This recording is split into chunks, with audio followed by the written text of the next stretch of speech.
Tanggal 12 Juli kemarin, Pak. Saya udah Baik, kita lanjutkan. Antum koordinasi dulu di sini. Oh iya. Kita lanjutkan. Hari ini kita akan membela Bung Edi Mulyadi. Ini hak saya, hak kami rakyat mau berdemonstrasi. Silakan atur dulu suratnya. Boleh di pinggir. Saya mau mengatur di sini. Anda juga nggak usah pegang mic saya. Dokumentasikan semua. Hari ini kita mengadakan aksi bela Bang Edi Mulyadi. Sebagai warga negara yang taat konstitusi, kita sudah tahu aturannya sesuai dengan Undang-Undang Nomor 9 tahun 1998 tentang kemerdekaan menyampaikan pendapat di muka umum, bahwa peserta aksi punya kewajiban memberitahukan rencana aksi kepada aparat kepolisian. Dan itu sudah dilakukan kepada Polda Metro Jaya melalui institusi AUMI, Aliansi Ormas Muslim Indonesia. Persoalan aparat tahu atau tidak tahu itu bukan kewajiban peserta aksi. Karena kita hanya menjalankan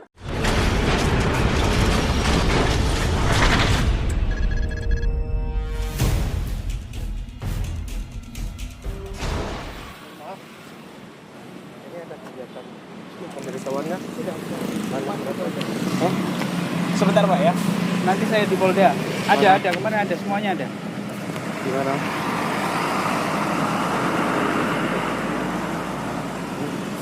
Ada, Pak. Sabar.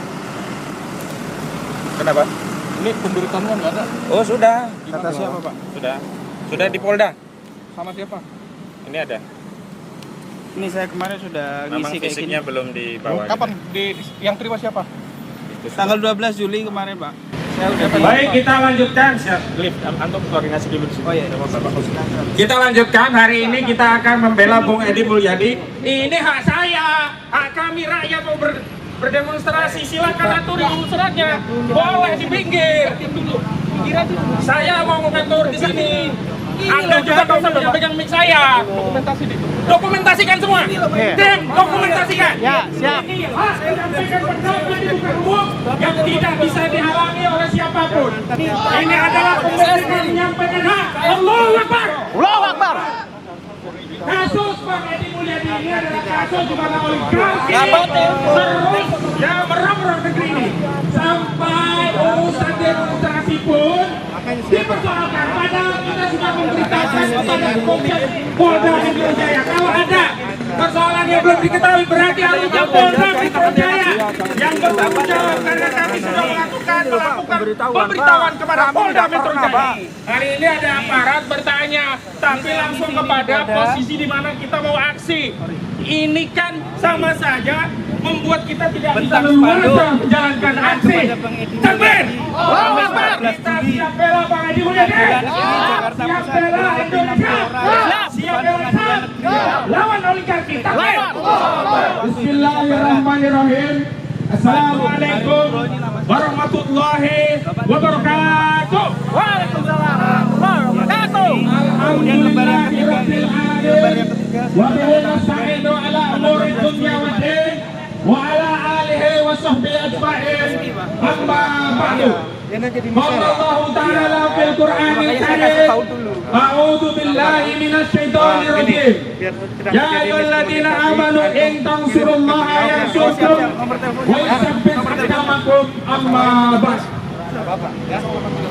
Kaum muslimin, para pejuang akidah Islam yang dirahmati oleh Allah Subhanahu wa taala, hari ini kita mengadakan aksi bela Bang Edi Mulyadi.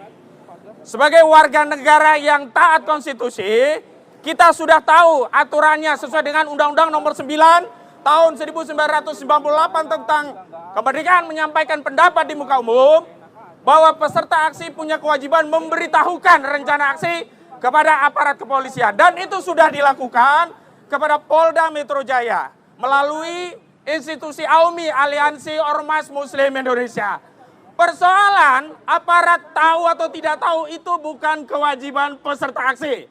Karena kita hanya menjalankan hak konstitusional sebagaimana diatur dalam pasal 28 Undang-Undang Dasar 1945 yang menyatakan setiap warga negara diberi kemerdekaan untuk berpendapat.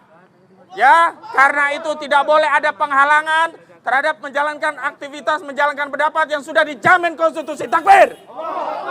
Yang kedua, Persoalan administratif itu tidak bisa dijadikan dalih untuk menghalangi hak substansial untuk menyampaikan pendapat di muka umum. Dan persoalan itu harusnya diselesaikan dengan cara arif dan bijak, dengan tidak menghalangi upaya menyampaikan pendapat, dengan langsung blokade pada lokasi yang sebenarnya ini adalah lokasi aksi dan sebelumnya harusnya bisa berkoordinasi. Tetapi sekali lagi, kejumawaan kekuasaan ini telah membawa sifat-sifat otoriter, sifat-sifat represif, ingin menunjukkan kekuasaannya, padahal rakyat sudah lama diam, bersabar, dan pada titik tertentu kesabaran itu akan hilang, dan bisa saja ini menyebabkan pembangkangan publik dari rakyat. Takbir! Adapun kepada Bang Edi Mulyadi, saya ingin sampaikan pandangan, ini pendapat, diterima silakan, tidak diterima silakan. Ini adalah hak konstitusi menyampaikan pendapat di muka umum yang dijamin oleh konstitusi pasal 28 Undang-Undang Dasar 1945 dan ditegaskan melalui Undang-Undang Nomor 9 tahun 1948 tentang kemerdekaan menyampaikan pendapat di muka umum. Pertama, Edi Mulyadi adalah seorang wartawan. Sekali lagi, Edi Mulyadi seorang wartawan yang punya tugas mulia dalam dunia jurnalisme untuk memverifikasi fakta dan ditafsirkan sesuai kaidah jurnalistik. Dan itulah yang dilakukan Edi Mulyadi, menyampaikan pandangan jurnalismenya dalam sebuah forum penyampaian pendapat yang difasilitasi oleh Koalisi Persaudaraan dan Advokasi Umat KPAU, di mana saya menjabat ketua umumnya. Dalam kesempatan itu, wartawan Edi Mulyadi menyampaikan proyek IKN ini adalah proyek yang dikendalikan oligarki, tidak menguntungkan rakyat. Bahkan disebut oleh wartawan Edi Mulyadi, pihak-pihak yang akan diuntungkan adalah pihak-pihak yang memiliki lokasi lahan di lokasi Kalimantan Timur di Kabupaten Penajam Pasir. Siapa saja? Saya kutip ulang dan ini juga sudah dikeluarkan dalam buku Ibu Kota Negara untuk siapa yang dikeluarkan oleh Walhi. Apa itu yang pertama? Yang punya lahan di sana dan berpotensi akan diuntungkan dengan proyek IKN adalah Saudara Luhut Binsar Panjaitan. Takbir! Kenapa demikian? Karena Luhut punya tambang batu bara di sana. Bahkan menurut Walhi, tambang yang dilakukan oleh Luhut menimbulkan atau menyisakan 50 lubang tambang. Ya, dengan proyek IKN ini tidak ada lagi kewajiban reklamasi untuk menguruk tambang dan menormalisasi bekas lubang-lubang tambang tadi, karena lokasi lubang tambang berubah menjadi ibu kota negara. Dan ini yang ditulis oleh Walhi dan dikutip ulang oleh Bang Edi Mulyadi, bahwa akan ada potensi pemutihan dosa dari kewajiban reklamasi tambang yang seharusnya menjadi kewajiban para penambang, tidak terkecuali kewajiban dari Saudara Luhut Binsar Panjaitan. Takbir! Yang kedua, ada nama Sukanto Tanoto. Dia punya lahan di Ring 1 dan sampai hari ini tidak pernah dibantah. Karena itu kalau kemudian IKN ini pindah, maka yang diuntungkan adalah Sukanto Tanoto yang lahannya ada di Ring 1 IKN. Dan karena ini pandangan pendapat yang berdasarkan data dan fakta, maka sebenarnya tidak bisa dikriminalisasi karena ini bagian dari hak menyampaikan pendapat. Kalau pendapat ada yang berbeda dengan pandangan Bang Edi Mulyadi, seharusnya sanggah dengan data dan argumentasi, bukan dengan melakukan kriminalisasi berdalih kasus tempat jin buang anak. Takbir! Selain itu ada nama Hasim Coyo Hadikusumo, ada nama Reza Herwindo, dan semua nama ini dikutip oleh wartawan Edi Mulyadi dari report final yang dikeluarkan Walhi dengan judul Ibu Kota Negara untuk siapa? Jadi di mana hoaxnya? Karena Edi Mulyadi salah satunya dikenakan pasal 14 dan 15 Undang-Undang Nomor 1 tahun 1946 tentang peraturan pidana. Karena dianggap menyebarkan satu kebohongan yang menerbitkan keonaran. Onarnya di mana? Apakah ada yang berdarah-darah karena seruan Edi Mulyadi? Apakah ada yang bentrok karena pendapat Edi Mulyadi? Apakah ada yang berperang gara-gara Edi Mulyadi? Dan ini membuktikan dakwaan saudara jaksa penuntut umum adalah dakwaan yang mengada-ngada, sebagaimana penyidikan yang dilakukan oleh institusi Polri adalah penyidikan yang mengada-ngada. Takbir! Saya juga ingin tegaskan, wartawan Edi Mulyadi tidak melakukan aktivitas menyebarkan kebencian dan permusuhan berdasarkan sara, suku, agama, ras, dan antar golongan, sebagaimana didakwakan oleh jaksa berdasarkan ketentuan pasal 28A ayat 2 junto pasal 45A ayat 2 Undang-Undang nomor 19 tahun 2016 tentang perubahan Undang-Undang nomor 11 tahun 2008 tentang ITE, tentang informasi dan transaksi elektronik. Kenapa demikian? Ungkapan jin buang anak itu ungkapan majasi, umum, lazim, dan di Betawi, di Jakarta, di ibu kota yang masih resmi ini, ungkapan jin buang anak itu biasa. Be, mau kemana be pindahnya? Mau ke daerah sono? Wah sepi banget sih itu mah. Itu mah tempat jin buang anak. Dan itu biasa. Jadi apakah ini adalah ujaran kebencian atau bukan saudara? Bukan. Ini kriminal atau bukan saudara? Bahkan Edi Mulyadi sebagai wartawan dia sedang melakukan aktivitas dakwah amar ma'ruf nahi mungkar, sebagaimana dikatakan dalam hadis Rasulullah Muhammad sallallahu alaihi wasallam. Beliau sallallahu alaihi wasallam bersabda, "Man ra'a minkum mungkaron falyughayyirhu biyadihi, fa illam yastati fa bilisanihi, fa illam yastati fa biqalbihi, fadzalika ad'aful iman." Dan siapa saja di antara kita orang-orang yang beriman, jika melihat kemungkaran, maka ubahlah dengan tangannya. Jika tidak bisa, dengan lisannya. Jika tidak bisa, dengan hatinya. Dan dikatakan oleh baginda Rasulullah Muhammad sallallahu alaihi wasallam, barang siapa yang hanya mengubah dengan hatinya, fadzalika ad'aful iman. Mereka inilah ya orang-orang yang selemah-lemahnya imannya. Saudara-saudara sekalian, imannya lemah atau kuat? Saudara sekalian, ingin membela agama Allah atau tidak? Ridho tidak ada kemungkaran? Ingin merubah kemungkaran agar menjadi keadilan? Karena itu hari ini kita meneguhkan posisi berada bersama Bang Edi Mulyadi sekaligus ada pada pihak kebenaran. Takbir. Karena itu sekali lagi hari ini kita menegakkan posisi bersama wartawan Edi Mulyadi dan berkomitmen penuh untuk melawan kezaliman. Takbir. Hari ini kita berkomitmen untuk membela kebenaran dan bersumpah kepada rezim yang zalim ini bahwa kami tidak akan pernah lelah, tidak akan mundur walaupun sejengkal untuk terus menyuarakan kebenaran dan terus membongkar makar-makar yang dilakukan oleh rezim yang hendak menjalimi rakyat ini dengan berbagai program yang meminjam untuk dan atas nama rakyat dalihnya, padahal itu semua untuk kepentingan oligarki. Takbir. Dan yang paling penting dari perkara ini, bahwa pada akhirnya fakta-fakta persidangan menunjukkan ini sidang dagelan. Apa saudara? Sidang dagelan. Nanti Ustadz Irwan akan cerita banyak di mana lucunya persidangan ini. Bagaimana mungkin ada saksi yang tidak mengetahui peristiwa pidana, tidak mengalami sendiri, tidak melihat sendiri, tidak menjelaskan alasan kesaksiannya, tiba-tiba ditarik oleh penyidik, diminta untuk jadi saksi. Dilihatkan video, kemudian di BAP, ini saksi beneran atau saksi abal-abal, saudara? Ini saksi untuk memberikan kesaksian atau saksi rekayasa, saudara? Dan inilah fakta yang terjadi pada kasus Edi Mulyadi ketika ada orang yang mengaku pengusaha dari Banyumas, ya, dia dihadirkan di persidangan, ditanya, "Hei saksi, kamu tahu nggak video jin buang anak?" "Tidak tahu yang mulia." "Tahu nggak rame-rame Edi Mulyadi ini?" "Tidak tahu yang mulia." "Lalu kenapa saudara bisa menjadi saksi di sini?" "Yang mulia, saya didatangi penyidik, kemudian diperlihatkan kepada saya video tentang jin buang anak itu dan dipercepat. Baru pada detik di mana ada ungkapan Banyumas dan Purwokerto, disitulah saya dimintai keterangannya yang mulia."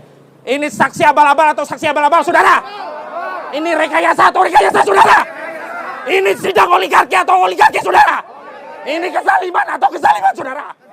Dan karena itu tidak layak bagi majelis hakim yang mengadili perkara ini yang mulia, majelis hakim pada Pengadilan Negeri Jakarta Pusat, kalau sampai memberikan vonis kepada Bang Edi Mulyadi meskipun hanya 1 hari. Takbir! Takbir!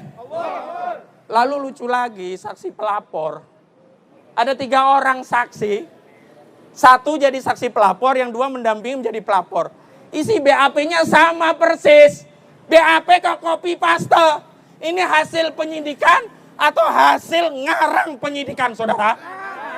Tidak bisa, yang namanya saksi itu adalah orang diambil keterangannya sehubungan dengan pengetahuannya tentang suatu peristiwa yang dia lihat sendiri, dia alami sendiri, dia dengar sendiri, maka dialah kemudian diambil keterangan menjadi saksi. Dan tidak mungkin 3 orang saksi meskipun ada di TKP yang sama bisa memberikan keterangan yang sama persis. Plak. Dan itu yang terjadi pada kasus wartawan Edi Mulyadi. Bagaimana mungkin pelapor pada hari yang sama diperiksa di tempat yang berbeda, tapi hasil BAP-nya sama, saudara? Maka demi hukum semestinya majelis hakim yang mengadili perkara ini harus memanggil saksi verbalisan. Yakni siapa? Penyidik-penyidik yang mengambil keterangan BAP ini untuk dicari keterangan. Hei penyidik, sudah benar Anda memeriksa saksi ini? Benar keterangannya sama? Benar isinya sama? Benar isi BAP copy paste? Kalau nanti tidak dilakukan mengambil keterangan saksi verbalisan dari penyidik itu, diambil keterangannya tentang bagaimana tata cara dia menyidik, maka ini pengadilan cacat prosedur dan demi hukum wartawan Edi Mulyadi harus dibebaskan. Takbir! Dan yang paling penting, apa sih ruginya kita dengan ungkapan jin buang anak? Mau jin buang anak, jin buang puntung rokok, jin buang cangcut, gak ada ruginya buat kita. Kenapa? Ini adalah kalimat majasi. Ya, kalau dalam sastra itu ada hakikat lughawiyah, hakikat syar'iyah, ada hakikat ma'nawiyah, dan ada hakikat majaziyah. Satu ungkapan yang sifatnya majasi, kiasan. Saya nanya begini, Arif di mana nih? Dari pagi kok gak kelihatan batang hidungnya?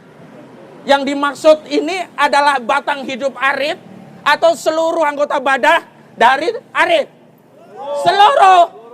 Jadi kalau saya sebut kemana Arif kok gak kelihatan batang hidungnya, itu maksudnya seluruh tubuhnya gak kelihatan. Ini yang disebut sastra majasi. Jadi jangan terlalu bego untuk menafsirkan ungkapan. Ada ungkapan majasi, ungkapan yang hakiki, sehingga majelis hakim juga harus membedakan ini. Dan kalau sampai wartawan Edi Mulyadi diberikan sanksi, dipidana meskipun 1 hari, maka ini jelas sidang dagelan mengikuti sidang KM 50 yang sebelumnya memang juga sudah kita ketahui sebagai sidang dagelan. Takbir!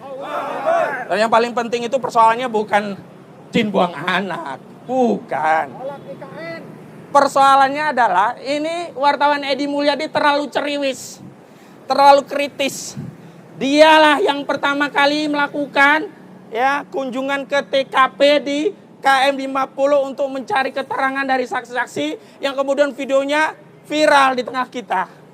Dari sanalah kemudian diketahui banyak problem dalam penanganan kasus KM 50. Dia banyak aktif melalui akun YouTube-nya mengkritik berbagai kebijakan penguasa, termasuk dugaan korupsi yang dilakukan anak-anak Presiden Jokowi. Inilah sebabnya sesungguhnya. Sebabnya adalah wartawan Edi Mulyadi dianggap mengancam rezim, juga mengancam orang-orang di balik rezim. Dialah oligarki. Takbir! Dan untuk rakyat Kalimantan justru ini bentuk pembelaan, dukungan, bahkan kecintaan Bang Edi Mulyadi kepada seluruh rakyat Indonesia. Tidak terkecuali rakyat Indonesia yang ada di Kalimantan. Kenapa? Bahkan faktanya banyak lahan-lahan yang dibebaskan secara paksa. Ada konflik agraria di lokasi IKN. Ada tanah-tanah adat yang nanti akan diserobot dalam kasus proyek IKN. Karena itu ketika IKN dikritik, ini berarti Bang Edi Mulyadi pro kepada rakyat Kalimantan. Bukan kemudian tendensi kepada rakyat Kalimantan. Dan yang terakhir, Kita membela Bang Edi Mulyadi, ada yang dibayar tidak? Kita membela Bang Edi Mulyadi karena dorongan akidah Islam. Kita ingin ridha Allah, kita ingin pahala. Dan kita berdakwah dalam rangka mencari ridha Allah dan pahala dalinya. Dan karena itu kita pasti mendapatkan hasil, yakni ridha Allah dan pahalanya. Takbir. Soal putusan hakim itu urusan hakim dengan Allah Subhanahu wa taala. Soal tuntutan jaksa nanti itu urusan jaksa dengan Allah Subhanahu wa taala. Kalau mereka berani berbuat zalim di dunia, maka sungguh Allah punya pengadilan kedua yang akan mengadili seluruh manusia. Tidak terkecuali mengadili hakim, jaksa, polisi, dan siapapun yang berbuat zalim. Maka setiap inci kezalimannya pasti akan dimintai pertanggungjawaban oleh Allah Subhanahu wa taala. Takbir! Takbir! Takbir! Assalamualaikum warahmatullahi wabarakatuh.